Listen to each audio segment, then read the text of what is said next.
What do you make of Anthony Davis's agent making the move that he did? Obviously, LeBron shares the same agent. It's LeBron's agency. Everyone knew that when Anthony signed with Rich Paul, that it was a possibility that they were going to make this move. I think if the Pelicans were playing a little bit better, it would be a little bit unprofessional to make the move, but they may make the playoffs, they may not make the playoffs. I think it's time. And he just told them that he's not going to take that extension, which I think is a mistake. But why do you think it's a mistake? Listen, 240 in New Orleans is a better deal than 240 in L.A.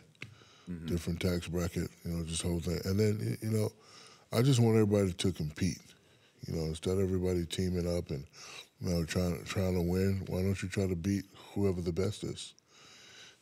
That's like me in Orlando getting beat by Mike every time and saying, you know what, let me go play with Mike and Scotty, rather than saying, nope, I got to beat him. And then finally, 96, we did beat him. And, I know Mike left and he came back, but we beat him. And then, in the West, it's like me saying, me and Kobe early on, we keep losing. Let me go play with Popovich and Tim Duncan and the Spurs. No, in order to be the best, you have to beat the best. That's what I thought. That's just not the case anymore, though. You can clap. It's just good. It is an applause line. Yeah, it is an applause line. Because listen, growing up, it was a lot of great sports stories, like Lakers, Celtics, Cowboys. It was just like guys that were just out there competing, being the best, beating the best, and at some point the best has to fall. But the best always stays on top for a long time. Like I remember Bird and Magic just going back and forth, and it was just great TV. Great for these guys. Yeah, I know, and I loved it too. But I don't think that day's ever coming back, though, right? I mean, don't you think? Because it just seems to me that you're hearing Anthony. It's an obvious play to get to Los Angeles. Otherwise, why open the window now for New Orleans fans to be so pissed off about it? They already just apparently removed him from the video for the team to be introduced, the pregame hype video for the team. They removed Davis from it. He's hurt right now anyway, but they took him out because they don't want him to be booed. The only reason to put yourself through 2.5 months of being a public enemy in your hometown is to try and get out of there right now.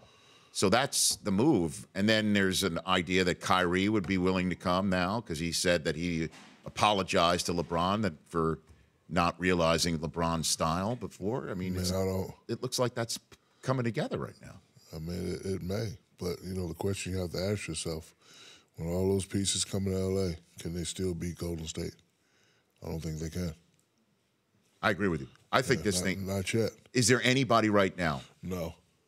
I don't even need to finish the sentence, right? No, not for a while.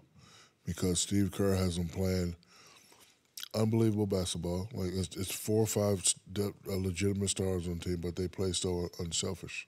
It's a lot of team with a lot of great talent on it, but, one guy wants to hold the ball too much, and one guy wants to shoot 43. So, I mean, Steve just have them moving the ball, and it's actually an excellent brand to watch.